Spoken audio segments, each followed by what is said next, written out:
My story begins when the silence finally fell. The storm, or whatever it was, had raged for 3 days straight, and I'd been hiding in my wine cellar, waiting for the screaming chaos to stop. I cautiously approached the massive steel door that sealed the cellar. It was more like a bank vault, a ridiculous extravagance with an iris scanner, but its dedicated backup power was my only way out. The heavy door hissed open, revealing the wreckage of my life. My multi-million-dollar glass-fronted house was now just a skeleton of twisted metal and shattered panes. I am Jake, and I'm used to getting what I want. This, however, was not something I'd ordered from a catalog. I climbed through the debris, my expensive shoes crunching on the glass. The other 4 mansions that made up my exclusive clifftop neighborhood were gone, completely obliterated. Only a few battered eucalyptus trees remained, swaying precariously at the edge of the cliff. The destruction was absolute. I cupped my hands around my mouth and yelled until my throat was raw. "Hello? Is anyone out there?" Silence was the only answer. The sun was high, and without the clouds, it would have been a perfect California day. I walked to the cliff's edge and looked down. The town in the valley below seemed to have been sheltered by the mountains. It looked mostly intact from this distance. My phone was dead, of course. In my panic to get to the cellar, I'd forgotten a charger. The one thing I was grateful for was the small bathroom connected to the cellar's tasting room. It was a secret addition, just like the dungeon I'd paid the builders extra to forget they ever built. There was nothing for it. I had to hike down the winding road into town. As I descended, the view didn't improve. It was the same devastation I'd left behind. There was no sign of a single living person. I saw a few bodies. I tried not to look, forcing myself to focus on the road ahead. I tried calling out again, my voice sounding small and pathetic against the silence. Still nothing. A plan formed in my head. If I could make it to the marina, my father's 40-foot yacht, the Naughty Boy, should be there.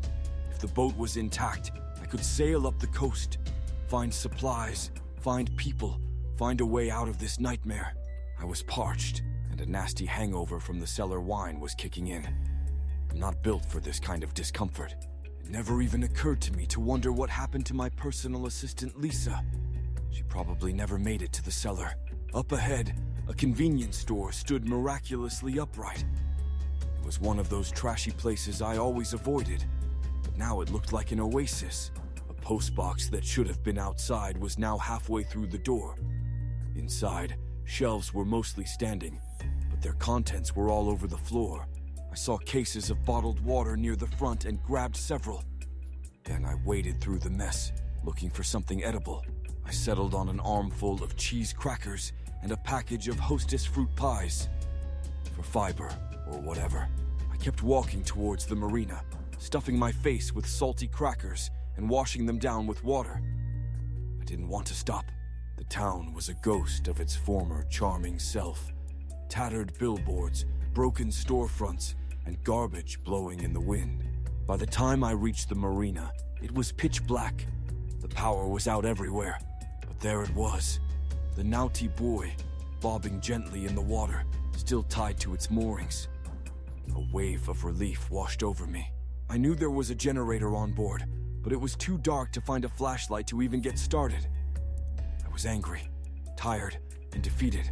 I decided to sleep on one of the padded benches on the stern. It was cold, but there was nothing I could do about it. I woke up with my face stuck to the vinyl cushion. The sun was just rising over the mountains. The air was thick with a new smell, worse than the usual low-tide stench. It was the smell of rot. Everything on the yacht was locked up tight. Alarms, padlocks. Even if I broke a window, the alarm would be deafening, and I had no idea how to disable it. My parents were in Europe. My assistant was probably dead. For the first time, I had absolutely no idea what to do. I needed to eat. I needed something stronger than water, and I desperately needed to feel clean. Reluctantly, I knew I had to go back into that dead town. I had to find supplies to survive until someone found me. I walked through the village again, this time heading for the supermart. The stench of decay was overpowering here. Broken coolers and freezers had vomited their rotting contents everywhere. I saw 2 dead employees behind a service counter and quickly looked away. I grabbed a couple of reusable bags and filled them as fast as I could with canned goods, crackers, and anything that looked sealed. Back on the boat, the first thing I did was find a bottle of Grey Goose I'd pilfered. No glasses, no vermouth, no problem. I found a can opener and pried open a can of spaghetti. It looked disgusting, but the vodka would kill the taste. A week passed like that. I sat on the boat drinking, waiting to be rescued. My days were a blur of vodka and crude thoughts. I thought about the women I'd brought out here, the things I'd done. It was always easier to get rid of them on the water. No witnesses. Then, through the alcoholic haze, I thought I heard voices. Without thinking, I scrambled to my feet, yelling, "Hey! Over here! I'm here!" In the distance, I saw 2 figures. They looked small, slight. A couple of women. I stumbled off the boat and onto the dock, still waving and shouting like a madman. The women stopped. They raised their hands to shield their eyes from the sun, looking right at me. They turned to each other, talking, probably trying to figure out if I was dangerous. Cautiously, they started walking towards me down the dock. As they got closer, I could see they were both attractive, fit, even under a layer of grime. The taller one had a dirty blonde pixie cut. The other was also blonde, her hair pulled back in a ponytail. My mind raced. They were definitely doable.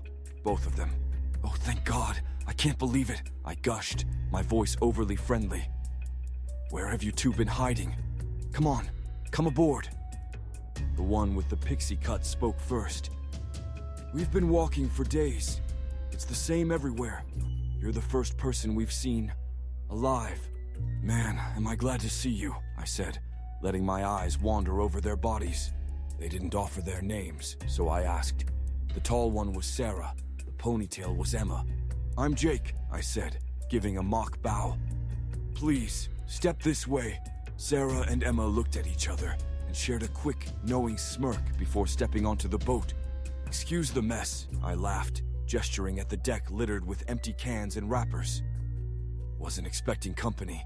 "Oh, we don't mind a little mess," Emma said, looking at Sarah again. "No," Sarah agreed, her green eyes scanning the deck. "Not at all. I can offer you a drink," I said, grabbing a warm bottle of Moe that was rolling around the deck. "Hope you don't mind it straight from the bottle." "Sounds good," they said in perfect unison, then looked at each other and laughed. We spent the evening watching the sunset, sharing my scavenged snacks, and passing the champagne and vodka back and forth. It was the best night I'd had in a long time. They were good company, and even though there were 2 of them, I figured I wouldn't have much trouble overpowering them when the time was right. This was going to be so much fun. I woke up on the hard deck, my head pounding. It was still dark, and I was completely disoriented.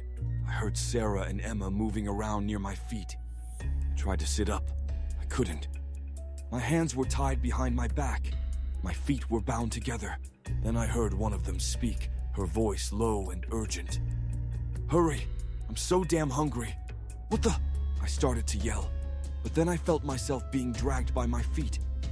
A loud cranking noise started up. I managed to lift my head. The sound was coming from the winch, the one used to hoist big game fish out of the water. As I was dragged across the deck, my feet began to rise into the air. My body followed until I was hanging completely upside down. My head dangled over the dark, churning ocean below. Panic seized me. "What the fuck? Put me down! Let me down!" Through my booze-addled brain, I knew no one could hear me, but I screamed for help anyway. I screamed until my lungs burned. Then I heard it, a sound that cut through my own panicked shrieks, the sharp snick-snick of a knife being sharpened. I stopped screaming. In that moment of chilling silence, as my world hung upside down, I finally understood. I had my own secret dungeon for my hobbies, but I never imagined this. Fate, it turns out, is far more resourceful.